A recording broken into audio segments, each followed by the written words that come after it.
today, papakita ko sa inyo yung mga makeup products na nabili ko last time from Mumuso. Mumuso or Mumuso? Or Mumuso, I don't know. Pero yan sila. Actually, kasi nag-film ako last time yung simple and easy makeup routine ko. Kaso lang na-realize ko, hindi naman lahat bibilin itong powder ko na ginagamit. This one. Kasi ito pa lang, isang product na sa almost 3,000 plus yata, if I'm not mistaken. So, na-realize ko, why not mag-purchase ako ng mga affordable products na pwedeng bilhin ng lahat. So, I decided na magpunta sa Mumuso. Actually, meron pa akong isang store na pinuntahan. Pero ito na muna yung i-feature natin ngayon. Isang large. Tapos, ito, next one, medium size. And then, this one, itong pinaka-small. Itong big paper bag, actually eco bag. So, ito siya. Isa-isahin natin, no? So, meron akong nabiling BB cream, 249. Tapos, second na nabili ko, is this one, pressed powder, 229. Next ko nabili, this one, gradient blush. Ang price naman niya, 249. Next one naman, lip gloss, 159. O, diba? Super mura lang. Okay, next one, mascara.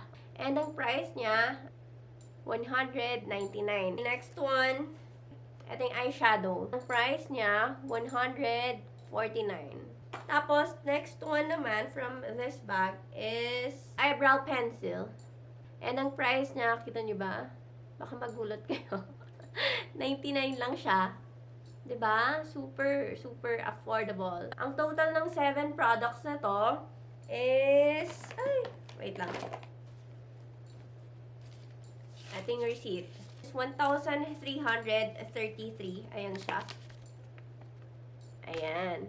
Check natin yung isang bag, which is this one. Ito, hinabol ko to sa totoo lang. Kasi nirealize ko, why not tumingin din ako ng makeup brush para matingnan natin kung paano yung quality nila.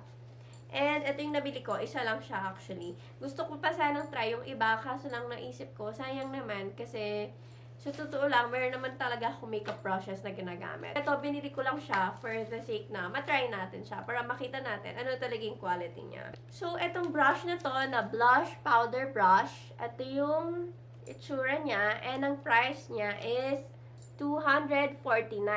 Pero, nung time na pinurchase ko to, naka-sale sila. Pinaryanan ko na lang from 249, naging 174.30 na lang siya. So, kahit pa paano, nakasave pa rin tayo na instead of 249, 174.30 na lang. Sayang din yun, diba? So, mura na, mas pinamura pa siya. Okay, ito lang yung laman na bag na to.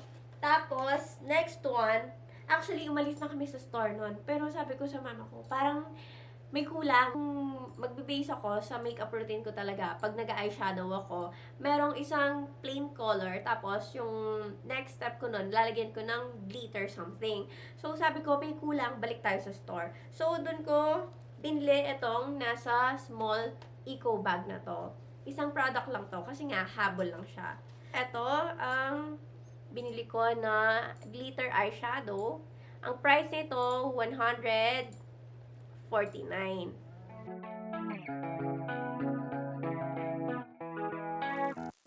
Spray lang ako ng alcohol.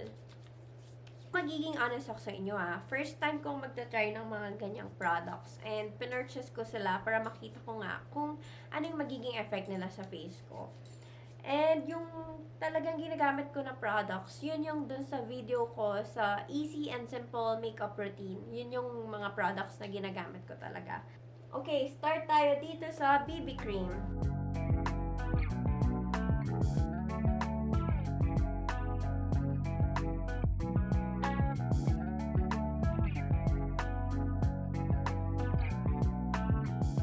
Okay.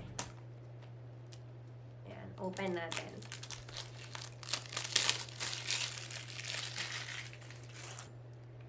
Regular na box. Ganyan siya. Doon ako tumitingin dito pala. Ito siya. Ang color na kinuha ko is number 2, natural. So, nakalagay dito, Mumuso Sun Protection BB Cream SPF 30 PA+++. And ang size niya is 40 ml. Squeezable siya. Wala siyang pump. Uy, may lumabas na product. I think dahil shiniko. So, lagay lang tayo dito. Ay, kita nyo ba? Ayan. Try muna natin itong ganito karami para hindi sayang. Tingnan natin yung consistency niya. Okay, so hindi naman siya runny. Try na natin. Apply ko to using my fingers. Tulad din ng pag-apply ko ng aking CC cream dun sa ginagamit ko talaga na product. Mabango siya, pero hindi siya yung nakakasakit ng ilong, nakakasumpong ng allergies, ganon. Hindi siya ganon. Kanina pala nag-apply na ako ng skincare, ha? Bago pa ako nag-video. So, okay na yon, and nag-lip balm na rin. Ayan siya. Kita nyo ba yung difference? With BB cream, without. Okay naman siya, no? Kahit pa paano, nag-improve naman yung color ng aking skin. Medyo kinakabahan lang ako kasi first time ko nga mag-try ng mga products na ganito. So, sana hindi naman mag-react ang aking skin. Wait lang, dagdagan ko kasi kulang siya.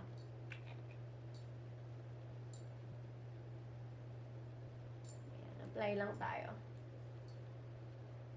So, apply din tayo dito. Para pantay. I think, sakto lang naman yung color na kinuha ko, na natural. Alam ko na sa 2 or 3 colors available doon. Check nyo na lang. Ayan, lagay tayo dito. Sinasabi ko nga dun sa previous video ko, yung mga products na ginagamit ko talaga, hindi ako mapag-concealer. Except na lang kung may ataran ako na party, ganon. Or feel ko mag-concealer. Konti dito. So, ito na yung magsisilbing concealer ko niyan. Ayan, blend lang natin.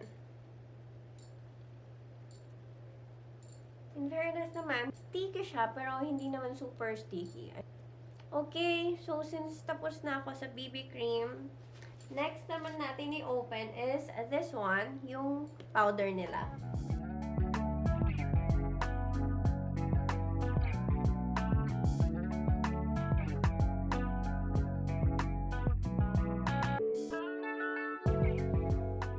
Tignan natin kung ano magiging result. Kasi ako yung ginagamit ko na powder na favorite ko, yung Bobbi Brown. Super nice niya, yung effect. So, sana ito rin, no? Oops, may ano pa siya dito. May sticker pa siya. Tanggalin ko lang. Ay, nasira ko siya. Okay, ito. Same lang nung BB cream. Meron siyang white carton sa loob. Tapos, open mo. Ayan siya. Ganito yung itsura niya. Matte Finish Press Powder. And sa likod niya, yung color, which is transparent. Meron siyang mirror dito. Then, maliit na sponge. Tapos, so, ito yung powder niya. Ito yung sponge na kasama. Pero, ako naman, hindi ako gumagamit ng mga sponge. Gagamitin natin itong brush na binili ko sa kanila. And dual purpose to. Ano na siya? For blush and powder. Actually, pwede din itong maging feeling ko, for bronzer. So, ito siya. Tingnan natin kung hindi ba siya masakit sa face pag ginamit natin. Try na natin tong powder. Kuha lang tayo. Ayan. In fairness, malambot naman siya. Dagdagan pa natin. So, dagdagan ko lang ng konti dito sa may eye area. Ayan. Pero hindi masyadong shiny. Lalo na mainit ngayon. Okay naman yung powder. And wala din siyang amoy actually. Hindi naman siya amoy chemical. Okay, next step is eyebrows. Ayan. Ito yung gagamitin natin.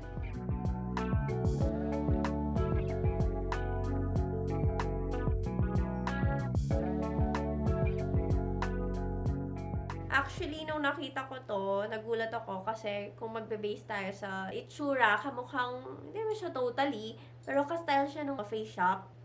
Pero, yun lang, mas mura nga to, 100, ano lang to, 199. Ay, hindi! 99 lang pala, sorry. So, mura-mura. Ay! Dual purpose din to. Meron na siyang brush sa isang side. Tapos, here naman is yung mismong eyebrow pencil. Ganito siya karami. Kunti lang siya actually. Try natin.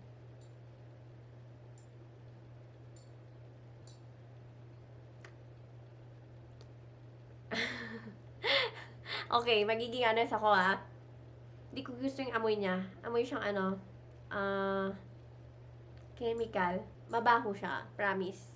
Sorry nagiging honest lang ako. Kung i-describe ko siya sa inyo, para siyang yung icing ng cake na nilagay nyo sa fridge. Tapos, in-apply nyo sa skin nyo. Ganon siya. Try natin. Tulad na lagi ko sinasabi, start tayo dito sa may dulo ng aking eyebrows.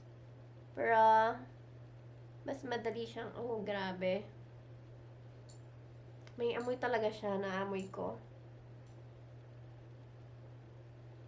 Wait lang try ko siya i-work out dito sa aking eyebrows. And to be honest, hindi maganda yung pagkakalapat niya sa skin ko. May pagka-waxy na parang natutunaw na icing. And maamoy talaga siya. Kahit ina-apply ko lang, naaamoy ko. Chemical na chemical. So, kung magiging honest ako sa inyo, hindi ko gusto yung amoy niya. Wait lang, try ko lang ayusin tong kilay ko Okay, so, honestly speaking, binura ko yung ginawa ko kasi hindi ko siya matiis. Ang baho niya, promise, baka mag-react pa yung skin ko. So, ayoko nang mapunta ako sa point na yon. Baka mas malaki pa yung gastusin ko sa derma. Iba talaga yung mo niya. Kaya binura ko yung ginawa ko. Ngayon pa lang sinasabi ko na sa inyo, huwag niyong bibilin tong eyebrow pencil ng Mumuso. Hindi siya maganda. Magiging honest lang ako, ayoko mag-lie sa inyo. Yung gagamitin ko for my eyebrows, yun na lang yung ginagamit ko talaga from Heroin Make. Hold on, hanapin ko lang. Ito talaga yung ginagamit ko. And gagawin ko lang yung kilay ko. Hindi ko na siya i-video since hindi naman to kasama sa products na binili ko. Tapos na yung kilay ko. Hindi ko na kinontinue gamitin to kasi baka mag-react yung balat ko kasi ang baho niya talaga. Hindi siya amoy chemical, promise. Yung 99 nyo, yung gagamitin dito, sayang yung pera nyo. Iba talaga yung amoy niya kasi baka mag-react yung skin ko. And ayoko din mangyari sa inyo yon. So, huwag yung bibilin to. Hindi talaga, promise. Okay, move na tayo sa next product. Yung mga eyeshadow. Dalawa yung binili ko, isang matte and isang glittery. Apply muna natin itong matte.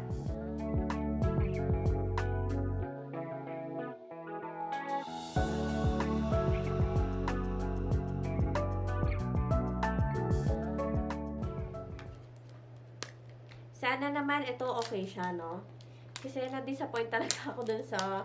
Well, hindi naman talaga ako nag-expect ng something special dito considering yung price niya na 99 pesos. Pero, iba talaga yung amoy, promise. Huwag niyong bibilin to. So, ito, yung eyeshadow, pag in-open mo, and again, meron siyang carton white. Okay, ito siya. Open natin. Color nito, number 2, dark brown. Matte lang to. Oops! In fairness naman dito, ang cute niya. Okay. Swatch natin. Try ko siya dito sa mismong eyelids ko. Gagamitin ko na lang brush. Itong from Real Techniques ko kasi wala akong nabili na eye brush sa mismong Mumuso. Okay. Apply lang ako sa may eyelid ko. Sana maging okay to, no? Kailangan i-build mo talaga siya. Pigmented siya, pero hindi yung super. Kaya, pwede na siya. Kasi yung price naman nito is 149 lang. Ito yung with eyeshadow. Try natin dito sa kabilang eyelid ko. Okay naman siya. Wait lang. Try ko i-blend itong BB cream na nilagay ko kanina. Kasi, to be honest, parang namumuo na hindi ko na-experience sa ginagamit kong CC cream. Medyo namumuo siya, pero hindi naman siya super Ayan yung dito. Blend lang natin. Okay, back to eyeshadow. Yung eyeshadow niya, okay naman. Maganda siya actually. Gusto ko siya. Pero huwag kayong mag-expect na super duper pigmented. Na isang apply nyo lang, okay na. Kailangan mo siya talagang i-build. So, okay na yung eyeshadow ko. Next na gagamitin natin is yung my glitter.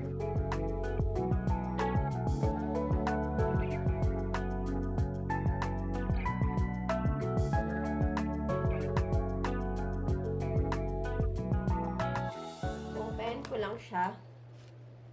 Sana okay din to. Kasi yung matte, okay naman siya.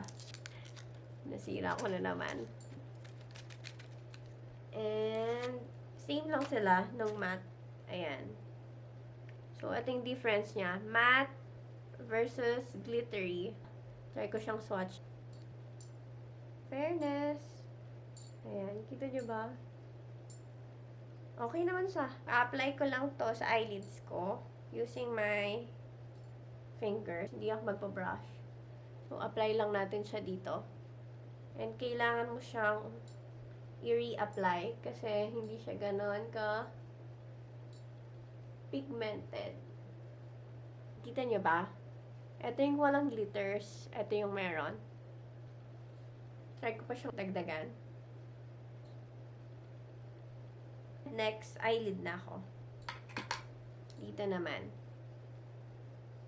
Okay naman yung mga eyeshadow niya. Kailangan mo lang talaga siyang i-reapply kasi hindi siya ganoon ka-pigmented. Pero aside from that, okay naman. Okay, so next na gagamitin natin is yung mascara.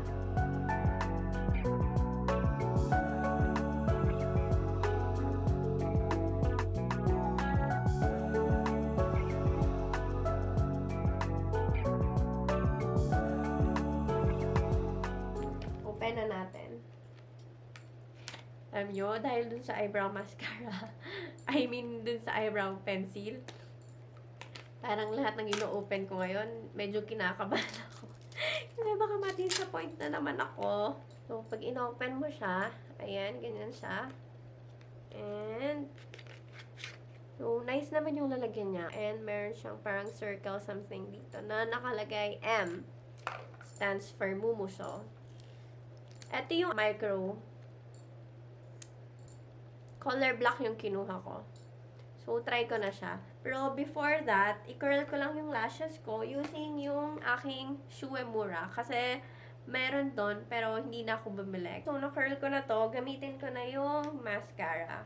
Micro mascara. Sana okay siya, no? Super black. Okay naman. Wala siyang something na negative na amoy. Pag in-apply mo, nice naman. With the mascara and this one without. Curl ko lang itong kabilang eyelashes ko. Mag-apply na din tayo ng mascara sa other side.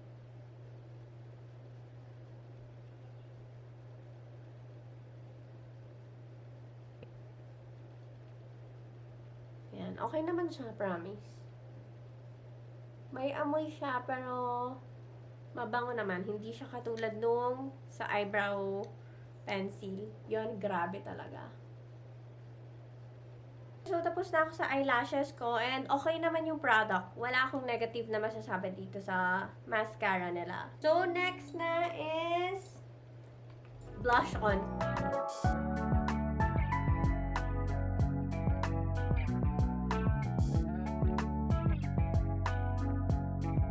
To be honest, ang next step ko dapat is bronzer. Pero wala akong nahanap na bronzer doon. Kaya, mag-proceed na tayo dito sa blush on. So, dito siya sa harapan in-open. Ganyan siya. Ganyan yung harapan niya. And sa likod, yung color niya. Pag in-open mo siya, okay, so try natin i-swatch. And smell. May amoy siya na parang pabango, na mabango siya. Oh, wala akong maamoy na negative. Atong brush na to yung gagamitin ko, brand, yung from Mumuso.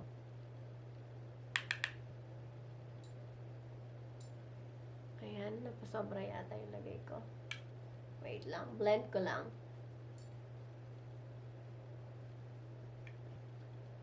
Dito tayo sa kabilang side.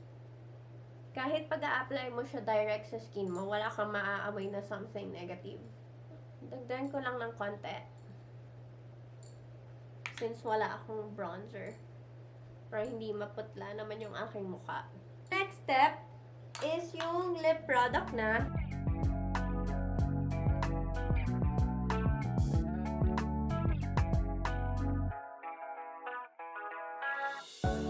So, sana walang negative dito, no? Grabe, parang na-trauma ako dun sa eyebrow pencil. Kasi hanggang ngayon, parang memorize ko pa din yung amoy ng ano niya. Pagka-chemical something niya.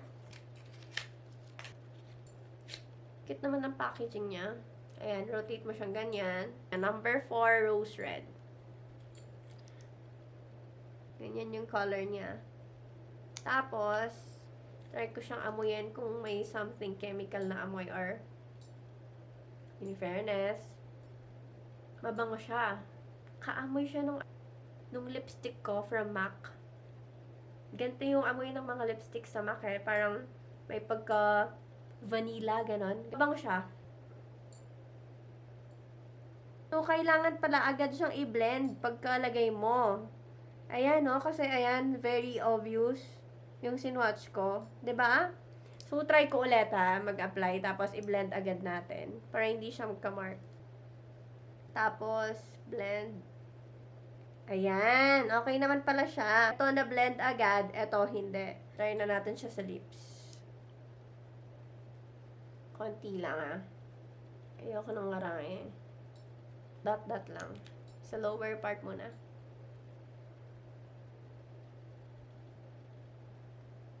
Ayan yung color niya. And add tayo dito sa my upper lip. In fairness, pag in-apply mo, hindi siya nakaka-dry ng lips yung feeling ganon. Kasi 'di ba mayroong ganong lip product na pagka-apply mo pa lang, parang ina-absorb niya yung moisture ng lips mo. Ito, hindi siya ganon. Okay yung feeling niya. Hindi din heavy. Ito yung lip gloss. And regarding sa smell niya, wala naman siyang something negative. Mare-recommend ko sa inyo to. Ayan. So, ito yung aking makeup using Mumuso products. Except, dun sa eyebrows ko, na ginamitan ko ng mismong heroin make. So, I think mas okay siguro kung i-rate ko lahat ng mga ginamit ko na product. 5 is the highest, tapos 0 kung hindi talaga siya maganda. Start tayo dito sa BB cream. Ang rating ko dito is 3 out of 5. Kasi kanina, nung nag-eyeshadow ako, napansin ko parang medyo nagbubuo yung dito niya. So, yung ginawa ko, binlend ko na lang. Pero aside from that, okay naman yung smell niya and yung coverage niya, okay naman din. Next naman is this press powder. Ang rating ko dito is 3.5. Okay naman yung smell niya, hindi din siya nakaka-irritate ng skin nung in-apply ko sa face ko. Yun nga lang, hindi ganun ka-okay yung coverage niya. Pero aside from that, okay naman siya. Next one naman is itong eyebrow pencil. Nasaan ba yung takip nito? Okay, hindi ko mahanap. Ang rating ko dito, yung totoo 0. Hindi ko talaga siya ma-recommend. Promise, huwag nyo bibilin to. Baka ma-irritate yung skin nyo, tapos yung smell niya, iba talaga. As in, amoy chemical. So, huwag nyo bibilin to. Sayang yung 99 pesos nyo. Instead na spend nyo dito sa 99 na to, ang gawin nyo na lang, dagdagan nyo na lang yung pera nyo, tapos bilhin na lang kayo ng ibang product. Siguro yung cheapest nga, yung sinasabi ko kanina, is this one from The Face Shop. Ano lang to, nasa 300 plus. Minsan nagba-buy one, take one pa to. So, i-grab nyo na lang siya pag buy one, take one. So, ang rating ko dito is 0. Next naman is yung mascara nila. This one, ang rating ko dito, ito actually yung highest. 5 out of 5. Kasi okay yung amoy niya. Nung in-apply ko siya, okay din siya, oh. Maganda yung effect niya sa eyelashes ko. Ito yung favorite ko. Among sa lahat ng ginamit ko. So, ito, 5 out of 5. Next naman, itong mga eyeshadow. So, itong matte, ang rating ko dito is 4 out of 5. Okay naman siya. Yun nga lang, hindi siya ganun ka-pigmented. Tapos, this one naman, so ito, 3 lang to. Si Glittery Pink. Okay din siya. Yun nga lang talaga, kailangan mong ulit-ulitin yung pag-apply. Okay, next naman, eto ang blush on. Super nice. Ang rating ko dito, 4.5. Kasi wala siyang mirror dito. So, ayun yung nakapagpabawas ng points niya. Kaya hindi siya perfect 5. Wala siyang mirror. Pero yung mismong product niya, super okay. Wala akong masabi. Okay talaga siya. So, lastly, yung lip product. This one, ang rating ko dito, 4.5. So, I think yun lang. Maraming salamat sa panonood. I'll see you guys again. Bye!